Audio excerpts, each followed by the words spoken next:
Strategic Leadership in a Time of Fear and Uncertainty.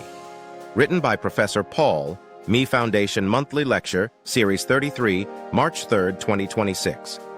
We are living in a time when leadership is no longer a title, it is a test. Across nations and institutions, we see scarcity of resources, erosion of trust, betrayal within systems, and a globalization process that connects us economically but often divides us socially. In such a climate, strategic leadership is not optional, it is essential. Yet strategy today cannot be reduced to charts, models, or management jargon. It must be grounded in moral clarity, emotional intelligence, and courage. Leadership goes far beyond theory, beyond experience, and even beyond intuition. Experience can guide us, but it can also blind us. Intuition can inspire us, but it can also mislead us. Human beings are complex, driven by fear, loyalty, ambition, insecurity, hope, and memory. Governing systems made up of such complexity is never simple. Even Scripture reminds us that humanity itself is deeply flawed and unpredictable. If human nature is this intricate, how can leadership ever be mechanical or easy?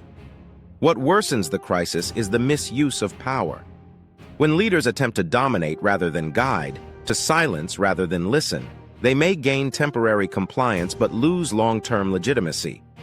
Power used to suppress often multiplies resistance. We see global fear among those who govern and fear among those being governed. Fear does not create stability, it creates fragility. It breeds suspicion, weakens institutions, and erodes the moral authority that leadership depends upon. There is no single best practice that fits every crisis. Each situation carries its own history, culture, pressures, and vulnerabilities. Strategic leadership demands careful diagnosis before action.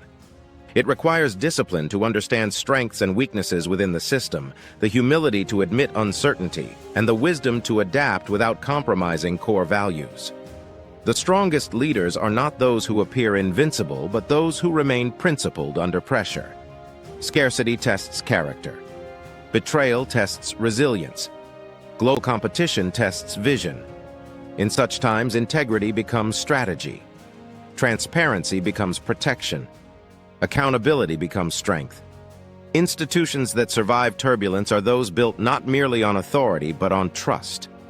True strategic leadership is the ability to remain calm in chaos, steady in conflict, and ethical when compromise seems convenient. It is the courage to confront corruption without becoming corrupt. It is the discipline to think long-term in a world obsessed with immediate gain. It is the resolve to unite rather than divide. As we reflect on the state of leadership in our world, the question is not whether challenges will arise, they will. The question is whether leaders will rise above ego, fear, and short-term ambition. May those entrusted with responsibility seek wisdom beyond themselves. May they lead with courage, humility, and moral conviction. And may divine guidance grant them clarity of mind and strength of heart to serve humanity with justice and hope. Courtesy of Me Foundation, committed to human capacity building worldwide. Just a voice of reasoning in a complex dispensation. Thank you for listening. Please share to inspire others.